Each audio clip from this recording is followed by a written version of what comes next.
नमस्कार दोस्तों, आपका स्वागत है आज 7 जुलाई 2025 की खबरों के हब में, जहां हर सुबह आपको मिलती हैं देश दुनिया की 10 सबसे ताजा, सटीक और भरोसेमंद खबरें, बिल्कुल बिना शोर शराबे के, सिर्फ पॉइंट टू पॉइंट जानकारी। अगर आप भी चाहते हैं कि आपकी सुबह हो ज्ञान और जागरूकता से भरपूर, तो एक छोटा सा काम कर दीजिए। अभी इस वीडियो को लाइक कर दीजिए, दोस्तों, परिवार और व्हाट्सएप ग्रुप्स में शेयर कर दीजिए, और अगर आप पहली बार आए हैं तो सब्सक्राइब करके घंटी दबाना मत भूलिए, क्योंकि यहां हर दिन में निमिटियस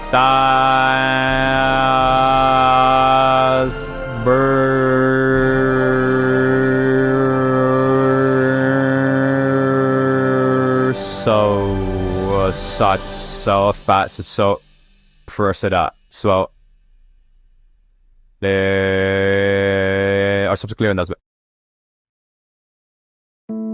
और अब आपके दिमाग का टेस्ट, जी के सवाल। भारत में पहला आम चुनाव कब हुआ था? विकल्प हैं ए 1947, बी 1950, सी 1951, डी 1952। सही जवाब नीचे कमेंट में लिखिए।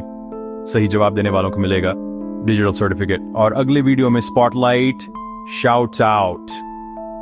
चलिए देखते हैं कौन जीतता है ये खास मौका।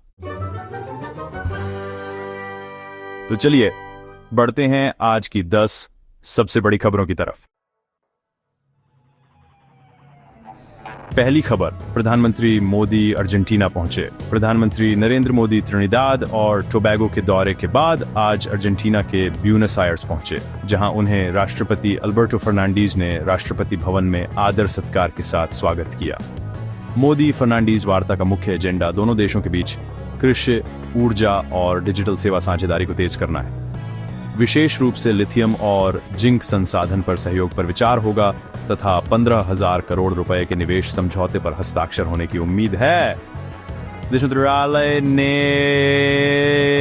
बताया कि यह यात्रा भारत अर्जेंटीना संबंधों को नए ऊंचाई पर ले जाएगी। और अब सुनते हैं अगली खबर। प्रधानमंत्री मोदी ने संभल जिले में हुए दर्दनाक सड़क हादसे पर गहरा शोक जताया है। इस हादसे में दर्जनों लोगों की जान चली गई और कई लोग घायल भी हुए हैं। प्रधानमंत्री ने प्रधानमंत्री राष्ट्रीय राहत कोष से अनुग्रह राशि देने की घोषणा की है। उन्होंने प्रभावित परिवारों के प्रति संवेदना व्यक्त करते हुए केंद्र और राज्य सरकार को राहत और बचाव कार्यों में पूरा सहयोग देने का निर्देश दिया है। एनडीआरएफ और स्वास्थ्य विभाग की टीमें मौके पर पहुंचकर मेडिकल सहायता उपलब्ध करा रही हैं। प्रधानमंत्री ने मृतकों के परिजनों पर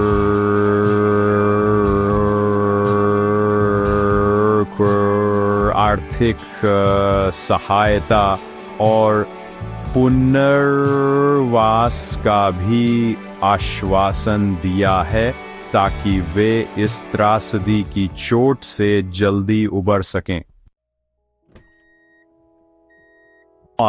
विश्व बैंक की नई रिपोर्ट के अनुसार भारत अब दुनिया का चौथा सबसे समान देश बन गया है। रिपोर्ट में बताया गया है कि 2011-12 से 2022-23 के बीच सरकार की मासिक आय समर्थन योजनाओं, ग्रामीण रोजगार गारंटी कार्यक्रमों और सामाजिक सुरक्षा पहलों का असर साफ तौर पर दिखा है। जीनी कोएफिशिएंट में सुधार की वजह से भारत ने यह उपलब्धि हासिल की है। विशेषज्ञों ने इसे सतत विकास की मिसाल बताया है, जो गरीबी और बेरोजगारी को कम करने में मददगार रहा है। अगर यह रुझान जारी रहा तो भारत 2030 तक वैश्विक सतत विकास लक्ष्यों को भी हासिल कर सकता है। उत्तर प्रदेश सरकार ने ग्राम विकास अधिकारी यानी जीडीओ की भर्ती प्रक्रिया में एक बड़ा बदलाव किया है। अब इंटरमीडिएट के साथ CCC कंप्यूटर कोर्स को अनिवार्य कर दिया गया है। 1980 की पुरानी नियमावली को खत्म कर यह नया शैक्षणिक मानदंड लागू किया गया है, जिससे अधिकारियों की डिजिटल शिक्षा बढ़ेगी। सरकार ने कई कोचिंग संस्थानों के साथ समझौता कर शिक्षार्थियों के लिए प्रशिक्षण स्लॉट भी आरक्षित कराए हैं। इससे गांवों में योजनाओं की ऑनलाइन मॉनिटरिंग और रिपोर्टिंग व्यवस्था और मजबूत होगी। भीलवाड़ा में पीट पीट कर हत्या, तनाव। राजस्थान के भीलवाड़ा जिले के टोंक छावनी क्षेत्र में एक टक्कर के बाद गुस्साई भीड़ ने एक युवक की बेरहमी से पिटाई कर हत्या कर दी। इस घटना ने इलाके में भयावह तनाव पैदा कर दिया है। पुलिस ने तेजी से कार्रवाई करते हुए धारा 144 लागू कर दी और वरिष्ठ अधिकारियों और सरबाड़ अधिकारियों को घटनास्थल भेजा है। पीड़ित परिवार को सरकार ने मुआवजे का आश्वासन दिया है, जबकि सामाजिक कार्यकर्ताओं ने शांति बनाए रखने की अपील की है। स्वर्ण, उत्तर भारत में भारी बारिश का अलर्ट। आईएमडी ने अगले 7 दिनों तक यूपी, बिहार, मध्य प्रदेश, हरियाणा और उत्तराखंड में भारी से अति भारी बारिश का ऑरेंज अलर्ट जारी किया है। संभावित भूस्खलन और नदी तटीय इलाकों में बाढ़ की आशंका के मद्देनजर राज्य आपदा प्रबंधन प्राधिकरणों को सतर्क रहने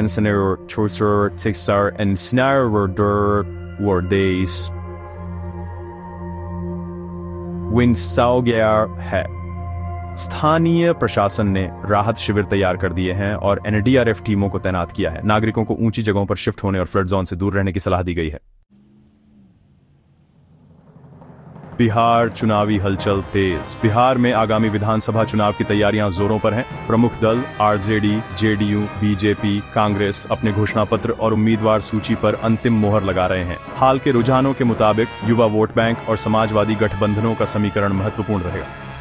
राजद हलचल तेज करने के लिए जिलों में रोड शो कर रही है, तो बीजेपी बड़ी रैलियां आयोजित कर वोटरों को रिझा रही है। चुनाव आयोग ने सभी से शांतिपूर्ण प्रचार प्रसार का आह्वान किया है। मध्य प्रदेश सरकार लाड़ो प्रोत्साहन योजना और मुख्यमंत्री आवास योजना जैसी पुरानी पहलों का मूल्यांकन कर रही है। लाभार्थी सर्वे और डेटा विश्लेषण के आधार पर इन योजनाओं में पारदर्शिता, फंड रिलीज की गति और ऑनलाइन मॉनिटरिंग को बेहतर बनाने की योजना है। इसके अतिरिक्त नए कृषि समर्थन स्कीम्स और कौशल विकास कार्यक्रम भी जोड़े जाएंगे।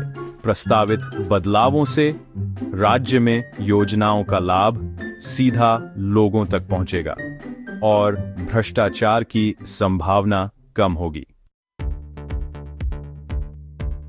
दिल्ली में हाल ही में संपन्न बर्ड एटलस सर्वे में 160 से अधिक पक्षी प्रजातियां रिकॉर्ड की गईं, जिनमें 21 प्रजातियां पहली बार देखी गई हैं। उद्यान, वेटलैंड्स और नदी तटों में गौर किए गए इन नए पक्षियों में कुछ प्रवासी और अल्पजात प्रजातियां भी शामिल हैं। वन विभाग ने आवास संरक्षण बढ़ाने, घास के मैदान बचाने और शोर प्रदूषण घटाने के निर्देश जारी किए हैं, ताकि ये पक्षी भविष्य में भी शहर में आबाद रहें। पीएनबी घोटाले के मुख्य आरोपी नीरव मोदी के भाई नेहल दीपक मोदी को अमेरिका में गिरफ्तार कर लिया गया है। अमेरिकी न्याय विभाग ने बताया कि मोदी ने ठगी और मनी लॉन्ड्रिंग के आरोपों में एफबीआई की तफ्तीश के बाद यह कार्रवाई की। भारत प्रत्यर्पण प्रक्रिया जल्द शुरू करेगा। इस गिरफ्तारी से 14,000 करोड़ रुपए के बैंक धोखाधड़ी मामले में न्याय मिलने की उम्मीद बढ़ गई है। यही थी आज की सभी खबरें। धन्यवाद। तो कैसी लगी आपको ये सारी खबरें? मुझे कमेंट्स में ज़रूर बताइए। अगर वीडियो अच्छा लगा हो तो इसे लाइक कीजिए, और अगर आपने अभी तक सब्सक्राइब न किया हो तो अभी सब्सक्राइब कर लीजिए। साथ ही घंटी दबाना मत भूलिएगा, ताकि आपको हमारी हर नई वीडियो का नोटिफिकेशन सबसे पहले मिले। मैं फिर मिलूंगा ऐसी ही अच्छी और खास खबरों के साथ। तब तक के लिए जय श्री राम, जय हिंद, वंदे मातरम।